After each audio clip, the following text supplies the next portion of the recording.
There is a village in the far east of Siberia where the temperature falls to 67 degrees below zero.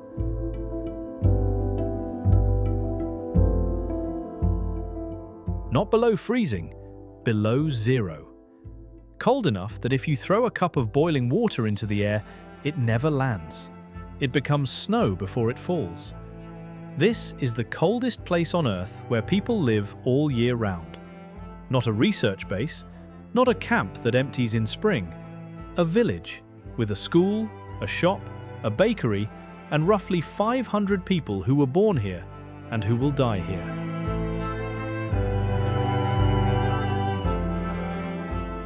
Its name is Oymyakon, and in the language of the people who named it, Oymyakon means unfrozen water. The two facts do not fit together. This is a place where the ground is frozen more than a kilometre deep and never thaws, where the January average is close to -50, where the lowest reading ever taken outside of Antarctica and Greenland, 67.7 degrees below zero, was recorded on a single morning in 1933. A monument in the village square marks an older number, taken in 1924, that fell to -71. And yet the name means water that will not freeze. It is not a mistake. It is not irony added later by outsiders. The people who lived here first, who watered their herds here long before there was a road or a school, chose that name for a reason. Somewhere near this village, in a land where spit freezes before it hits the snow, there is water that stays liquid all winter long. The coldest inhabited place on Earth is named after the one thing it should not have. How does a place like this exist, and why would anyone choose to stay? To understand Oymyakon, you have to stop thinking of the cold as weather. Weather passes. This is not weather. This is what the land does every winter without fail, because of exactly where it sits on the surface of the planet.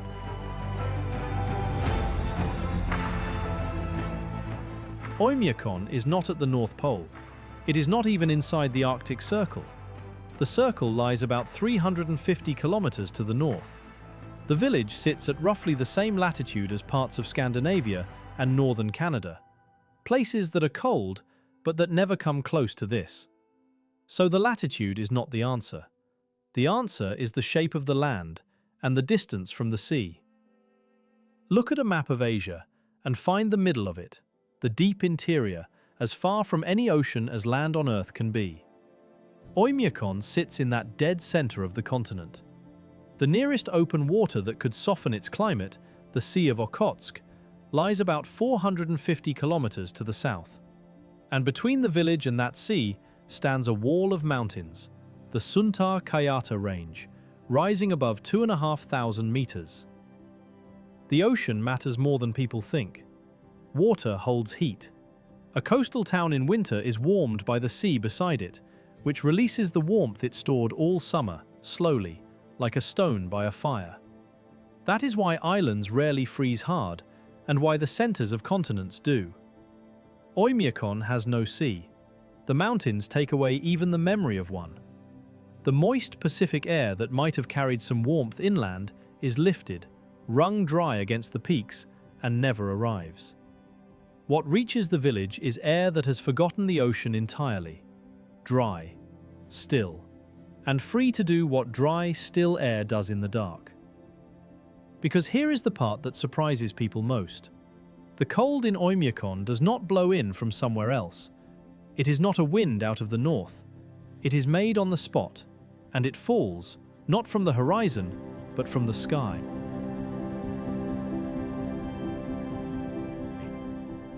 Every winter, a vast dome of high pressure settles over Siberia.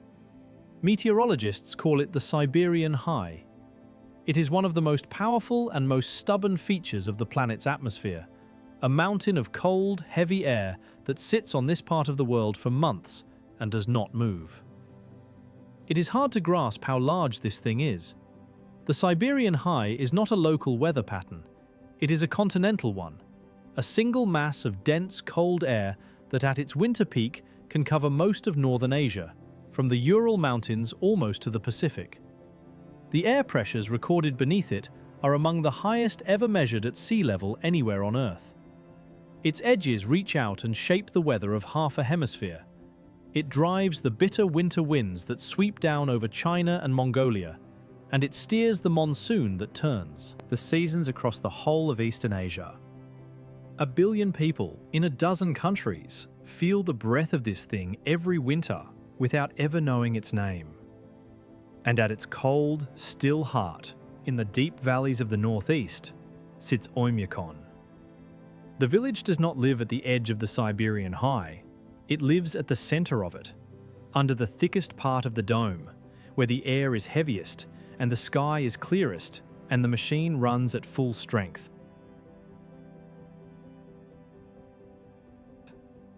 Under that dome, the sky goes clear. No clouds, no wind to speak of. And that stillness, that clearness, is the machine that makes the cold. During the day, in summer, the ground takes in heat from the sun. At night, and through the long dark of winter, it gives that heat back, radiating it upward as invisible infrared, out towards space. On a cloudy night, that escaping heat is trapped. The clouds act like a blanket, catching the warmth and sending some of it back down. Moisture in the air does the same. Clouds and water vapor are why a humid night never gets truly cold. Oymyakon has neither. Under the Siberian high, the sky is clear and the air is bone dry. So the heat leaves and does not come back. Night after night, week after week, the ground bleeds its warmth straight up into the black, with nothing to stop it. The land is not being frozen by something outside it. It is freezing itself, quietly, into the emptiness above. And then, the shape of the ground finishes the job.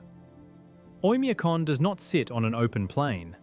It sits at the bottom of a basin, a wide bowl in the land, in the upper valley of the Inhabited River, ringed on almost every side by mountains. The Chersky Range to the north and east, the Suntar Kayata to the south. The village floor lies at about 740 meters above the sea. The peaks around it climb far higher. Cold air is heavy, heavier than warm air, and heavy things flow downhill. So on those clear, still nights, the air chilled against the mountainsides grows dense and slides down every slope into the low ground, and it collects at the very bottom of the bowl, in the valley, in the village. There is nowhere for it to drain. It simply deepens, like water filling a basin with no outlet, night after night, all winter long. This produces something that feels impossible until you understand it. In Oymyakon, in the deep of winter, the mountaintops are warmer than the valley floor. Not by a little. Studies of this exact basin have found the peaks, barely a few hundred meters higher, can be as much as 20 degrees warmer than the village at the bottom. Climb the hill and you climb out of the cold. That is how upside down this place is. Everywhere else on Earth, you go up a mountain and it gets colder. Here, the coldest point is the ground you are standing on. The village lives at the bottom of the deepest pool of cold air anywhere on the inhabited planet.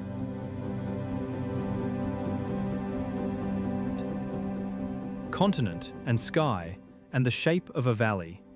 Three ordinary things. Together, they make the coldest inhabited place on Earth. And the cold is only half of what the latitude gives. The other half is the dark.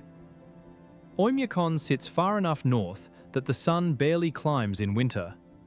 In December, the day is a rumor.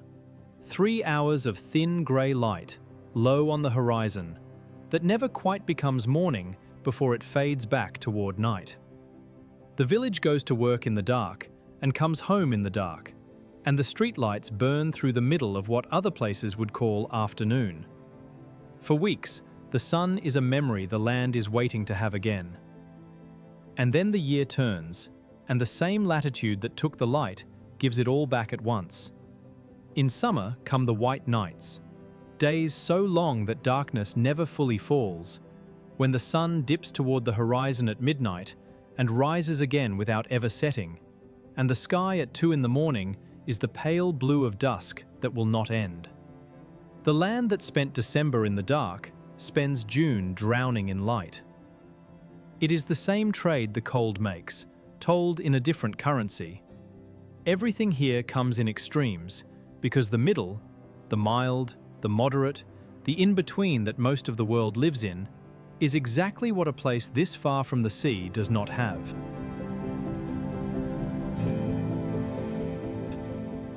And Oymyakon is not even alone in its claim to be the coldest. About 600 kilometers away, across the mountains, sits another village, Verkhoyansk, that makes the same boast. The two of them are known together as the Poles of Cold, and for a century they have traded the title back and forth like two old rivals. The numbers are almost impossibly close. Verkhoyansk holds an official record a fraction of a degree lower than Oymyakon's. Oymyakon holds the higher unofficial mark, the -71 recorded in 1924. Depending on which readings you trust and which body you ask, either village can be crowned. The distinction hardly matters to the cold itself. Both sit in the same kind of mountain-ringed basin, both under the same dome of heavy air, both pooling the same killing chill at the bottom of the same trap. Only two places on Earth have ever recorded lower temperatures than these two Siberian villages: the empty ice sheets of Antarctica and the frozen heights of Greenland, where an automatic station once logged a reading of nearly -70. But nobody lives on those ice sheets. Nobody is born there and grows up there and grows old there. That is what sets Oymyakon and its rival apart. Not that they are the coldest places on the map, but that they are the coldest places where people have made a home. Now think about what that does to the ground itself. When cold this deep sits on a landscape for long enough, for thousands of years, it does not just chill the surface, it reaches down. The soil beneath Oymyakon is frozen solid to a depth of more than a kilometre. Permafrost, it is called. Ground that has been frozen since before recorded history and does not thaw, not in summer, not ever, except for a thin skin at the very top that softens for a few weeks a year and freezes again. A kilometre of frozen earth changes everything about how a life can be lived on top of it. It decides where you can build, what you can grow, even how you can bury your dead. Start with that last one. In Oymyakon, when someone dies in winter, you cannot dig the grave. The ground is not soil that a spade can turn. It is closer to rock, iron hard, frozen through, unyielding. So before a body can be buried, the earth has to be thawed. Fires are lit over the burial spot and kept burning for hours, sometimes across days, coal and wood heaping heat onto the ground until it softens just enough to dig a little deeper. Then another fire. Then dig again. A single grave can take 3 days to open. The dead here wait for the living to make them a place in the ground. The same frozen earth makes ordinary plumbing almost impossible. Bury a water pipe in permafrost and it freezes and splits. So in Oymyakon, for most of its history, there were no indoor toilets. Outhouses stood behind the homes, out in the killing cold, because the alternative would not work. Water does not run underground here. It cannot. Which raises a question so basic it is easy to miss. In a village where the pipes cannot run and every river is ice, how does anyone get water at all? Not from a tap. In the depth of winter, water comes as ice, cut in blocks from the frozen river, hauled home on a sled, and stacked outside the door like firewood. When a household needs water, It brings a block indoors and melts it on the stove. A drink of water here begins as a slab of river you carried through the cold on your back. And through it all, there is the spring, the unfrozen water the whole village is named for, flowing on when everything else has turned to stone. The one place a person or an animal can go and simply drink. Build a heated house directly on permafrost, and you create a different problem. The warmth of the building seeps down, thaws the top layer of frozen ground, and the earth beneath the walls turns soft and unstable. The house begins to sink, to tilt, to crack. So the buildings of the region stand on stilts, raised up on concrete legs driven deep into the frozen ground, with a gap of cold air underneath, so that the heat of the home never touches the earth, and the permafrost stays exactly as frozen as it needs to be to hold the weight. Everything is arranged around a single rule. Do not let the frozen ground thaw. The moment it thaws, it stops being solid, and nothing built on it can stand. And here is where the ground gives something back. Because if you dig down just a few little into that permafrost, you have made a freezer. A cellar cut into permanently frozen earth stays below freezing all year, in summer as in winter, without a single watt of power. The people of Oymyakon store their food in the ground. Meat, fish, milk frozen into blocks kept a meter down where the earth never warms. The same ground that will not let you grow a carrot will keep a side of horse meat frozen through a summer afternoon of +30. The land takes with one hand and gives with the other. You just have to know which is which.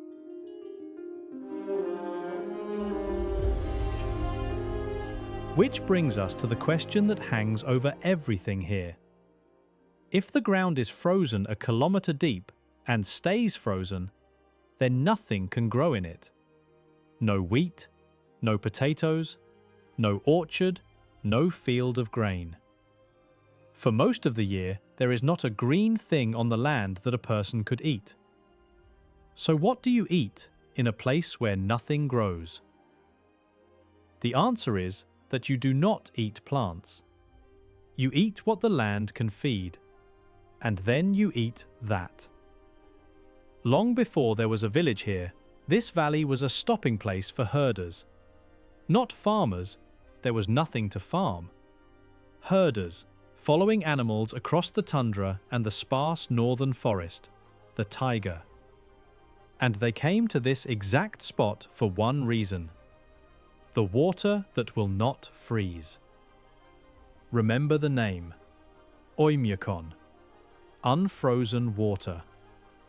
Somewhere near this village, water rises from the ground and stays liquid through the depth of winter, when every river and lake for 1,000 kilometers has turned to stone. A spring, some say fed by the warmth held deep in the earth, some say pushed up as the freezing ground squeezes groundwater toward the surface. However it works, the result is the same. In a frozen world, here is water an animal can drink. And that changed everything. A herd of reindeer, moving across a landscape where every water source is ice, needs somewhere to drink. Here was that somewhere. So the herders came and watered their animals and moved on, and came back the next winter, and the winter after that, until the coming back became a staying, and the staying became a village. The coldest inhabited place on Earth exists because of the one patch of ground in it that refuses to freeze.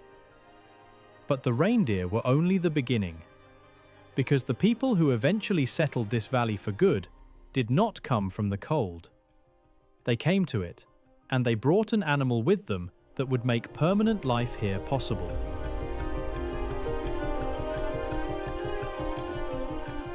They were the Saka, the Yakuts as they are often called, a Turkic-speaking people, horse and cattle herders whose ancestors did not belong to this frozen north at all. Their roots lay far to the south, near Lake Baikal, in the warmer grasslands of Inner Asia, where a people can keep horses and cattle on open pasture the way people had for thousands of years. Sometime between the 13th and the 15th centuries, they are pushed out. The Mongol expansion sweeps across the steppe, and the ancestors of the Saka move north and further north, away from the grasslands, into the taiga, into the permafrost, into a cold that no herding people had any business surviving. They do not stop until they reach the basin of the Lena and the valleys beyond it, among the Ivan and Evenki reindeer hunters who were already there. They arrive in one of the harshest inhabited environments on the planet, carrying the memory of a warmer world, and a herd of horses bred for that warmer world. By every reasonable expectation, the horses should have died in the first winter. They did not. And the reason they did not is one of the most extraordinary stories of adaptation on Earth. The Yakutian horse today is not a large animal. It stands around 13 hands, squat, round, close to the ground, built to lose as little heat as possible. Its coat in winter grows to 15 centimeters, a double layer of dense hair over a body kept low and compact. In the depth of the season, its whole metabolism slows, banking energy, burning less. It can survive outside, with no shelter of any kind, in temperatures of -70. It stands out in the open through the worst of an Oymyakon winter and lives. And it feeds itself. When the snow lies deep over the ground, the horse does not wait to be fed. It drops its head and digs, striking through the snow crust with its hooves to reach the frozen grass beneath, the way its distant cousins on the warm steppe never had to.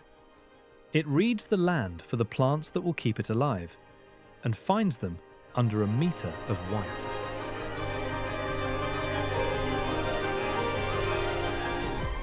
Here is the part that stops scientists in their tracks. When researchers sequenced the genomes of these horses, they found that this transformation, from a warm country steppe horse into an animal that thrives at -70, happened in under 800 years. That is almost nothing in evolutionary time. It is one of the fastest cases of adaptation ever documented in a large mammal. And when they looked at which genes had changed, the genes for the thick coat, the compact body, the way the animal handles cold and stores fat, they found something stranger still.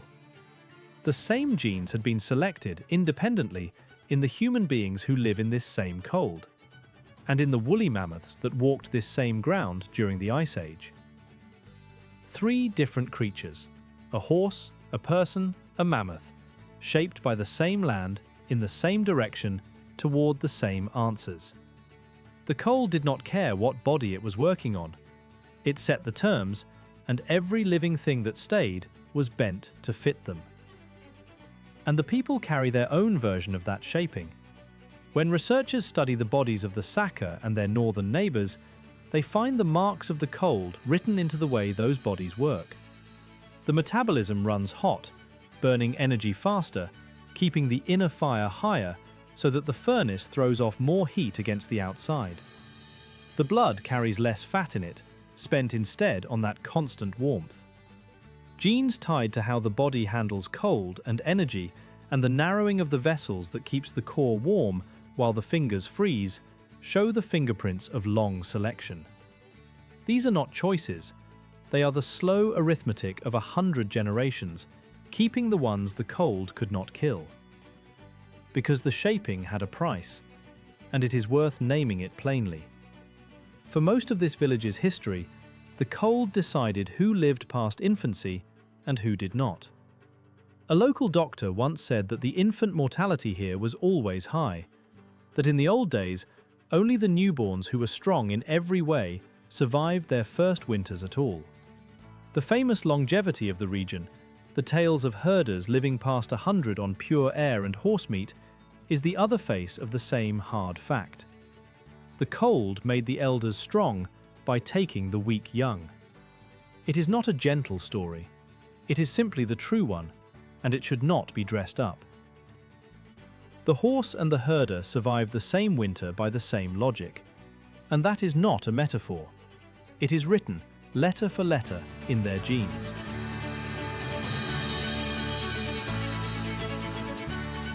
So this is how you eat where nothing grows. You do not farm the land, you farm the animals that can. The horse turns frozen grass, dug from under the snow, into meat and milk and hide. And on that, a people build a whole way of feeding themselves. The diet of Oymyakon is a diet of a land without crops. Horse meat, reindeer, beef from Yakut cattle, another animal bred down over centuries to endure, and fish pulled through holes cut in the river ice and eaten in a way that only makes sense here. They call it stroganina. A fish is caught, and in the open air, it freezes solid within minutes, so hard that it can be stood on its tail like a piece of wood. The fisherman keeps it straight as it freezes, because a fish frozen in a curve cannot be worked. Then, indoors, it is shaved into long, thin curls with a knife, still frozen, and eaten raw, dipped in salt. A thin layer of fat is left on every slice, the part richest in the oils a body needs to burn through a winter like this. Frozen raw fish, frozen horse liver. In the coldest of the cold, frozen chunks of horse blood served alongside macaroni. To an outsider it sounds like hardship. To the people here it is food, dense, fatty, packed with the calories a human body has to have to keep its own furnace lit against the outside. And from the horse comes something to drink as well. In summer, when the mares foal and their milk runs, it is gathered and left to ferment into kumis, a sharp, mildly alcoholic drink of fermented mare's milk that the Saka have made for as long as they have kept horses. It is older than this valley. The people brought it north with them out of the steppe, one more thing carried from a warmer world and kept alive in a colder one. To drink kumis in Oymyakon is to taste faintly the grasslands their ancestors left behind 7 centuries ago. Because the Saka did not arrive here empty of a culture, they came with a language.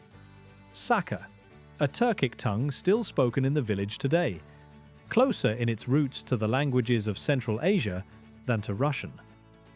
They came with an oral tradition, the Olonko, vast heroic epics, some tens of thousands of lines long, chanted and sung by a single performer across whole nights, that a people with no writing carried in memory alone across the generations. Through the long dark of winter, when the day was 3 grey hours and the night was everything else, this was how the time was filled and the world was kept. Voices in a warm room, telling the old stories while the cold pressed on the walls. And when the light came back, they marked it. In summer, the Saka hold Isyach, a festival of the sun and the new year, of kumis and horses and the return of the warmth, held under a sky that will not go dark. A people who spend half the year in the deepest cold on earth do not take the sun for granted. When it comes back, they gather and they thank it, and they drink to another year survived.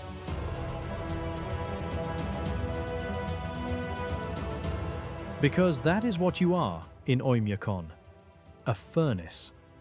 Your body burns fuel to stay at 37 degrees, while the world, an inch beyond your skin, sits at -60. Everything you eat is fuel for that fire. There is no room in the diet for anything that does not burn hot. And the cattle are a story of their own. A cow cannot dig through snow like a Yakutian horse. It cannot stand out in -60. So the cattle here spend the winter in insulated barns and are led out to water only when the air rises above -30, which, in this village, counts as a mild day. And when a cow is milked outside, or led to the spring, the herders tie a cover over its udder, a kind of felt bag, so that the softest, most exposed part of the animal does not freeze in the time it takes to walk to the water and back. Even the animals bred for this place have a limit, and the people learn every one of those limits and work inside them, the way you learn the edge of a cliff in the dark. But not everything that lives here needs a barn or a bag. Out on the open ground, beyond the last house, the animals that were here before the horses came still hold on. The Arctic fox turns white as the snow comes, its summer grey coat shed for a winter one so dense it can curl up and sleep on open ice at -50. The reindeer, the animal that drew the first herders to the spring, moves in its slow columns across the tundra, hooves splayed wide to spread its weight on the snow, muzzle warming the freezing air before it reaches the lungs. And in the taiga, the forest that fringes this cold, the sable still runs, the small dark hunter whose fur was, for centuries, worth more than the animals people raised for food. Fur so fine that empires taxed it, and traders crossed a frozen continent for it. Each of them is a solution to the same problem: how to keep a warm body alive in a place that pulls the heat out of everything. Thicker coat, slower blood, smaller ears, shorter legs, less of the body left exposed. The land asked every one of them the same question. They each answered it in their own flesh.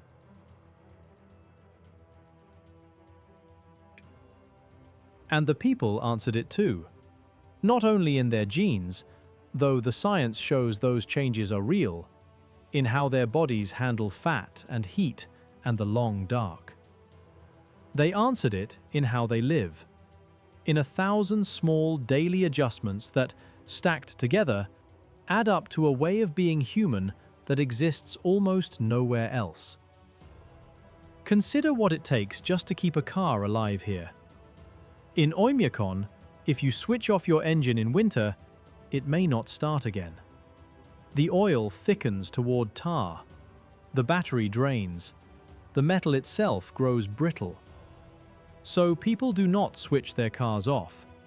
They leave them running, through a shop visit, through a workday, sometimes overnight, because the fuel burned idling is cheaper than the risk of a dead engine on a morning at -60. Those who can, keep their vehicles in heated garages. Those who cannot, and whose engine freezes anyway, light a fire underneath it to thaw the block back to life. Fuel burns faster in cold this deep. A vehicle can drink twice what it would in a mild climate. Rubber cracks. Plastic shatters like glass. Ink freezes in a pen before you finish the sentence. Batteries in a phone or a camera die in minutes, so people carry them against the warmth of their bodies until the moment they are needed. Touch bare metal with a bare hand, and your skin welds to it and tears when you pull away. Put on glasses and step outside, and the metal frames can freeze to the skin of your face. Exposed flesh, a cheek, an ear, the tip of a nose, can begin to frostbite in minutes. Breathe too deep, too fast, and the cold air aches in the chest. Some say that when it drops below -50, you can hear a faint whisper in the air as you breathe out. The sound, they claim, of the moisture in your own breath freezing as it leaves you. And the children still go to school.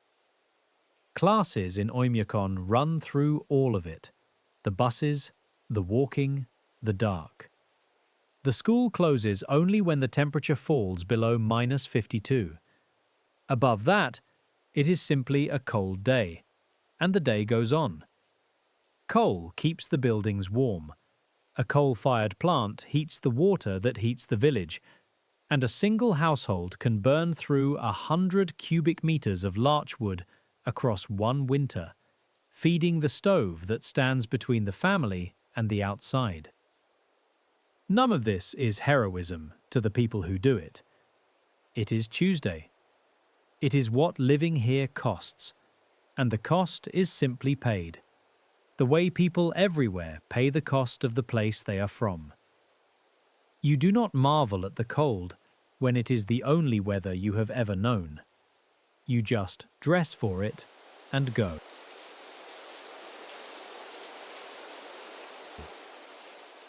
But the village did not stay a secret, and the way the outside world reached it is written into the name of the only road that leads here. Oymyakon is remote in a way that is hard to hold in the mind. The nearest city is Yakutsk, itself the coldest large city on Earth, the capital of this vast republic. And Yakutsk is more than 900 kilometers away by road. Not 900 kilometers of highway, 900 kilometers of one thin, rough, half-made track through the taiga, crossing rivers, climbing passes, the kind of road where a breakdown in winter is not an inconvenience, but a threat to your life. In the deep cold, planes cannot land. For much of the year, that road is the only way in or out. Yakutsk itself is a place that should not sit so easily with its own cold. It is a real city, several 100,000 people, apartment blocks and universities and shops. A full urban life lived at temperatures that would shut most of the world down. And it is, by the strange logic of this region, wealthy. Beneath the frozen ground of the Republic lie diamonds and gold and vast reserves of gas, some of the richest deposits on the planet. The cold that makes life hard also guards a fortune, and that fortune built the city. In Soviet times, workers were drawn north with high wages to pull those riches out of the frozen earth, and Yakutsk grew fat on them.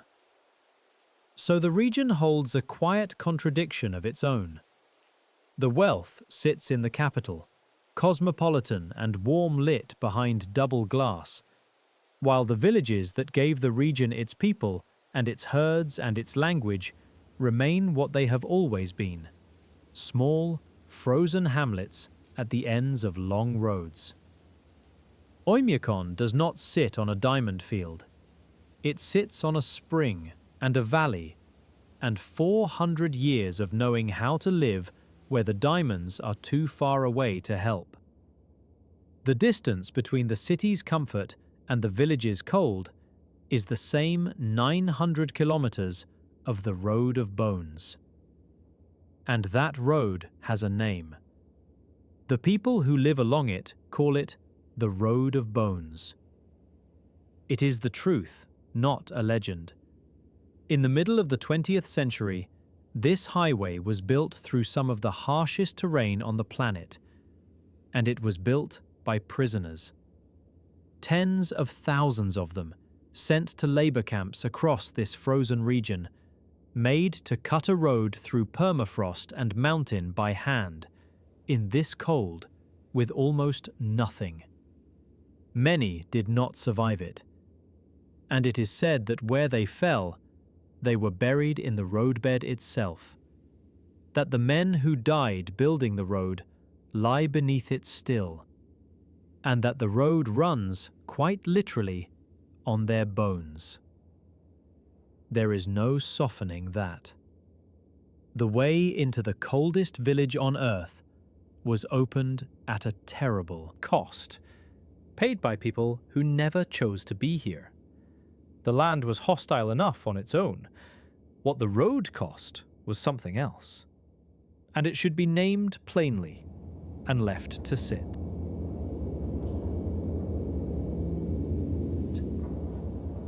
During the Second World War, an airfield was built near the village too, part of a supply route that ferried aircraft across from Alaska over Siberia toward the front. For a few years, planes crossed this frozen sky on a mission that had nothing to do with the valley below. Then the war ended, and the sky over Oymyakon went quiet again, and the village returned to what it had always been. A small place, at the bottom of a bowl of cold, reachable only along a road that remembers the dead. And yet, this is the strangest turn of all. The same land that freezes hard enough to kill does not stay frozen. Not all year. Because Oymyakon has a summer, a real one. The very thing that makes the winters so deadly, the continent, the distance from the sea, works in reverse when the sun returns. A place far from the ocean has nothing to keep it cool, just as it had nothing to keep it warm. So, when the long dark ends, and the sun climbs high and stays there through the white nights of a subarctic June, the land heats fast. The thin top layer of the permafrost softens, grass comes, wildflowers come, and the temperature, in a place that hit -67 in winter, can climb past +30 in July. In some years, it has reached the mid-30s. Take those two numbers and set them side by side. -67 and +34. That is a swing of more than 90 degrees across a single year, in a single spot on the ground. It is one of the widest annual temperature ranges anywhere on the surface of the Earth. The same field where a horse dug grass from under the snow in January can be warm enough for bare arms in July, thick with mosquitoes, loud with insects. Green. And the land keeps one last trick for the summer, the perfect mirror of the name itself. All through the winter, where springs and rivers seep up over the frozen ground, the water freezes in layer upon layer, building great sheets of ice across the valley floor. The Russians have a word for it, naled. The ice does not form once and stop. It grows all winter, fed from below, thickening into slabs meters deep. And when summer comes, and the air climbs past 30, and the grass greens and the mosquitoes rise, that ice does not entirely melt. Deep sheets of it survive the heat, lying in the shadows and the hollows, cold blue against the summer green. Ice that will not thaw in a place warm enough for bare skin. So the valley holds both halves of the same impossible pair. Water that will not freeze in the winter, and ice that will not melt in the summer. The land that named itself for the first quietly keeps the second, as if to remind anyone paying attention that here, the ordinary rules are only ever half in force. For a few short weeks, Oymyakon is not the coldest place on Earth. It is just a northern valley in summer, and the people take the season the way people take any brief good thing, quickly and completely. Hay is cut and stored for the animals. Fish are caught. The short warmth is banked against the long cold that everyone knows is coming, because it always comes. And then the sun sinks lower, and the clear skies return, and the dome of high pressure settles back over Siberia, and the heat begins once more to leak upward into the empty sky, and the whole machine starts again. The land holds its stories too. Southeast of the village lies a long, deep lake called Labinkir, one of the coldest bodies of water anywhere that people know well. It freezes late and thaws strangely, and in places the local people say it never quite freezes at all, even as the air around it drops past 60 below. For generations, the herders have told of something living in its depths, a great dark creature that rises through holes in the ice. Whether the tale is true hardly matters. What matters is that even here, at the edge of what the land will allow, people have filled the cold with story, the way people everywhere fill the dark places just beyond the firelight.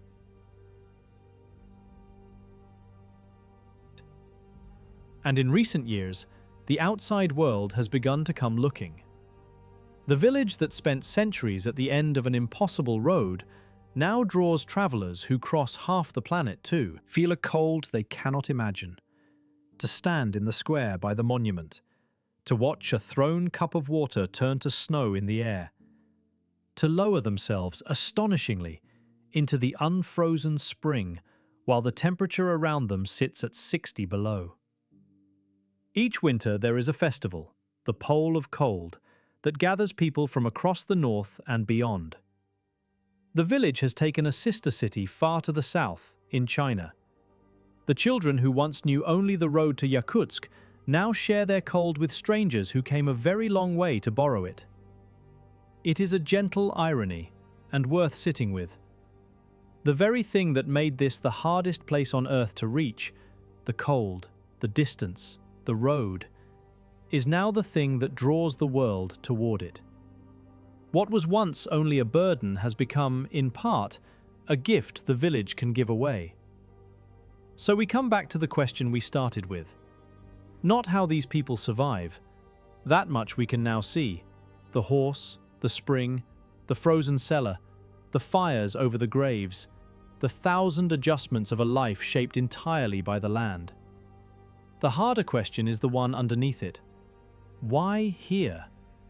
Of all the ground on Earth, why did anyone settle this exact valley, the deepest pool of cold on the inhabited planet, and stay? The answer is not that they were trapped. It is not that they were exiled, or that they had nowhere else to go. The answer is stranger, and it is the whole reason this place exists. The answer is that everything that makes Oymyakon lethal is the same thing that makes it livable. Follow it through. The basin, the bowl in the land that pools the killing cold at the bottom, that makes the village colder than the mountains above it. That same basin is a sheltered valley, a break in the terrain, a low ground where a spring can rise and grass can grow in the brief summer, where a herd can gather. The mountains that wall off the ocean and lock in the cold are the same mountains that once made this a natural stopping place on the herder's routes, a known point in an unmapped land. The permafrost that forbids crops, that will not take a grave, that splits every buried pipe, that same permafrost is a freezer a kilometre deep, keeping a whole village's meat and fish and milk through the summer heat without a scrap of power. The cold that would kill an ordinary animal in a night is the same cold that shaped the Yakutian horse into something that can live outside all winter and feed itself from under the snow, turning frozen grass into the meat that feeds the people. And the spring, the unfrozen water at the heart of the name. In a land where every other source is stone-hard ice for 8 months of the year, this one patch of liquid water, pushed up, some believe, by the very pressure of the freezing ground squeezing the water table toward the surface, is what let anything drink here at all. The cold made the spring, and the spring made the village possible. The thing that should not exist here is the thing the whole place was built on. Think about the mechanism itself, because it is the whole story in miniature. As the ground freezes deeper and deeper each winter, it presses on the water still trapped below. Water expands as it freezes, and the pressure has to go somewhere, so it drives the last unfrozen water up, forcing it toward the surface, where it emerges and runs. The spring does not survive the cold in spite of it. The spring is made by the cold. The freezing of the ground is the pump. The deeper and harder the winter bites, the more surely the water is pushed up to where the herds could reach it. That is the knot at the center of Oymyakon, pulled tight. The same freeze that kills is the freeze that waters. The same basin that pools the lethal air is the basin that shelters and gathers. The same permafrost that forbids the grave preserves the food. The same cold that would end an ordinary horse is the cold that built the horse that feeds the people. Every single thing that should have made this valley impossible is, looked at from the other side, the exact thing that made it a home. There is no separating the danger from the gift. They are the same fact seen twice. That is the geography of Oymyakon in a single line. The land did not offer these people comfort. It offered them a bargain. Water that would not freeze, grass under the snow that the right animal could reach, a freezer in the ground, a sheltered bowl to gather in. Take those, said the land, and you may stay. But you will live by my terms, and my terms are these. 60 below. A grave that takes 3 days to dig. A car you can never switch off. A road built on the dead. And a people looked at that bargain. A Turkic herding people, carrying horses out of a warmer world, driven north by forces they did not control. And they took it. They read the terms the land set down, and they said yes.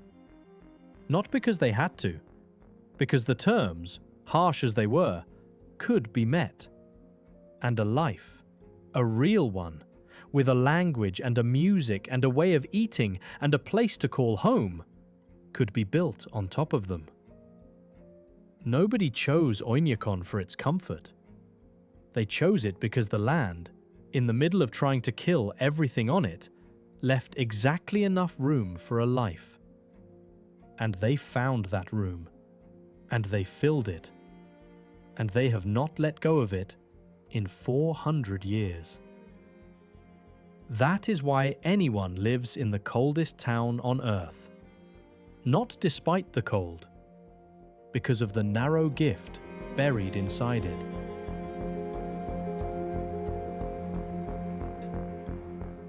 But a bargain only holds as long as both sides keep the terms. And the land, lately, has begun to change the deal. Oymyakon is emptying. At its height, the wider settlement counted around 2,500 people. By recent years, that number had fallen below 900, and the village itself holds closer to 500 now. The young leave for Yakutsk, for the cities, for warmer and easier lives, the way the young leave hard places everywhere. A milk plant that once ran here closed years ago. Each winter, a few more houses go dark. And the frozen ground that the whole village is built upon, the permafrost that must never thaw, is thawing.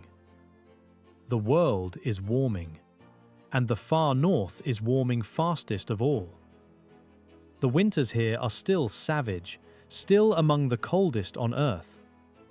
But the ground beneath is losing its certainty. When permafrost thaws, it slumps. Roads buckle, foundations tilt, the frozen cellars weep. The land that offered its bargain on the condition that it stay frozen is quietly breaking its own side of the deal.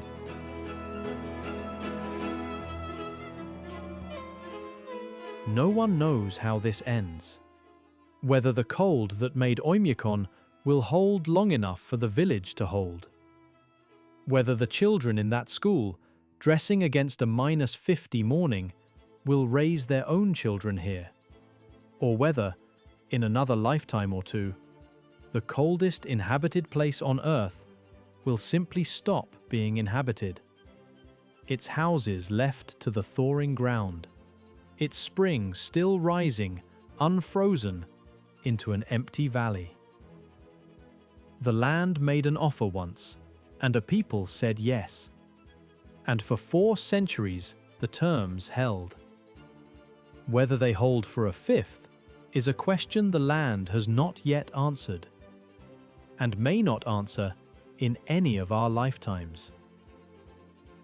Out beyond the last house, on the open ground where the wind runs unbroken, the old animals hold their places still.